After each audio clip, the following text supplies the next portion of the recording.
नमस्कार दोस्तों, मैं गौतम कुमार आपका अपने YouTube channel success class with Gautam sir में आपका स्वागत करते हैं। जैसा आपसे वादा किए थे कि जब तक आपको वर्दी नहीं दिलाएंगे है ना, तब तक उन सुदूरवर्ती गांव में रहने वाले लोगों के लिए है ना डिजिटल प्लेटफॉर्म के माध्यम से जो कि उनको शिक्षा देते रहेंगे। आज उनके लिए एक लाइन गाएंगे, जिंदगी है देन खुदा की, जीने की हक मेरा है।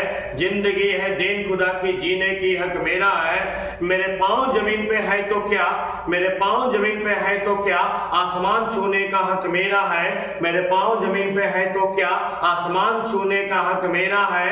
हम जलाएंगे उन जगहों पर दीपक, हम जलाएंगे उन जगहों पर दीपक जहां चारों ओर अंधेरा है, जहां चारों ओर अंधेरा है। तो चलिए आज आपके लिए एक महत्वपूर्ण टॉपिक लेकर के आए हैं। उस टॉपिक का नाम है अपवर्तनांक। अपवर्तनांक यानी रिफ्रैक्टिव इंडेक्स।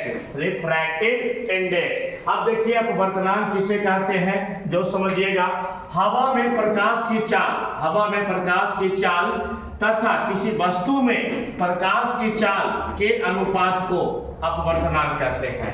हवा में प्रकाश की चाल तथा किसी वस्तु में प्रकाश की चाल के अनुपात को अपवर्तनांक कहा जाता है। अब ये अपवर्तनांक का सूत्र क्या है?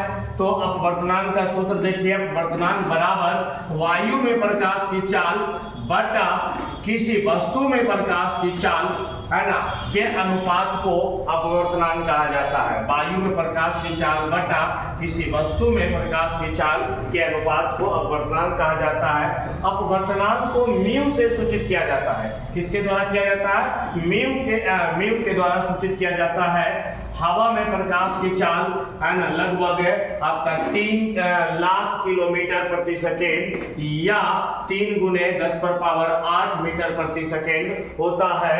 फिर सूर्य से पृथ्वी तक आने में प्रकाश को 8 मिनट 20 सेकेंड लगता है। निर्वात में प्रकाश की चाल सबसे अधिक होता है। फिर कह रहा है प्रकाश की चाल का पता या नापा सबसे पहले रोमर ने 1676 में पता लगाया था।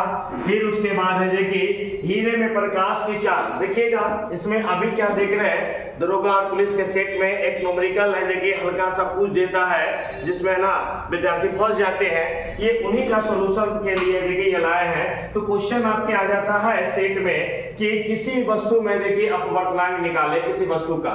जैसे क्वेश्चन है कि हीरा में प्रकाश की चाल इतना मीटर प्रति सेकेंड है, तो हीरा का अपवर्तनांक निकाले।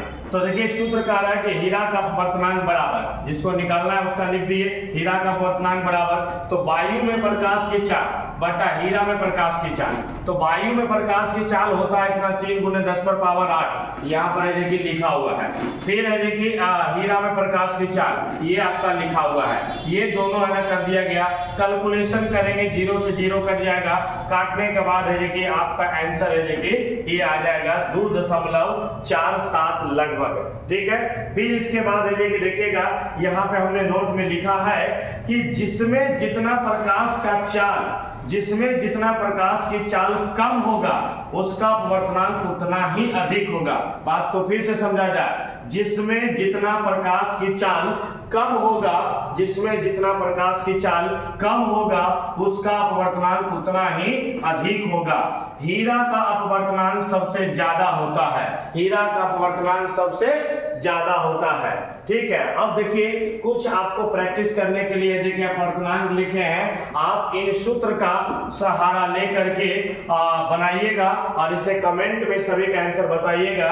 जैसे वायु का अपवर्तनांक इतना होता है, बर्फ का अपवर्तनांक 1.31 होता है, जल का अपवर्तनांक 1.33 होता है, अल्कोहल का अपवर्तनांक 1.36 होता है, केरोसिन का अपवर्तनांक 1.44 होता है, संगलित क्वार्ट्ज का अपवर्तनांक 1.46 होता है, तारपीन तेल का अपवर्तनांक 1.47 होता है, बेंजीन का अपवर्तनांक 1.50 होता है, क्राउन कांच का अपवर्तनांक 1.52 होता है, खनिज नमक का अपवर्तनांक 1.54 होता है।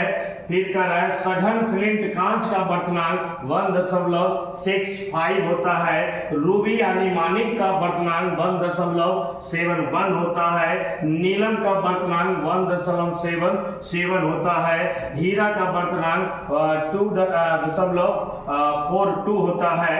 अब इसमें से आपको एक क्वेश्चन दिए हैं, कमेंट में आप बताइएगा, निम्न में से हीरा का वर्तनांक कितना होगा, निम्न में से हीरा का वर्तनांक कितना होगा, वो वाला सूत्र का प्रयोग करके आप बनाकर बताइएगा कमेंट में। एक क्वेश्चन इधर भी प्रैक्टिस में हमने दिया है कि पानी में प्रकाश की चाल इतना है तो पानी का वर्तनांक क्या होगा, ज्ञात करिए।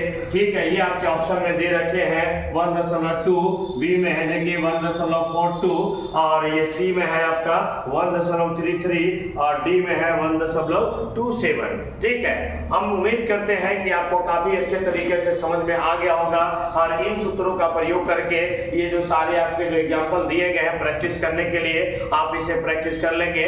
तो यहाँ से जो क्वेश्चन में प्रॉब्लम हो रहे थे, उम्मीद करते हैं कि प्रॉब्लम नहीं होगा। तो फिर मिलते हैं अगले वीडियो में, तब तक के लिए नमस्कार, जय हिंद।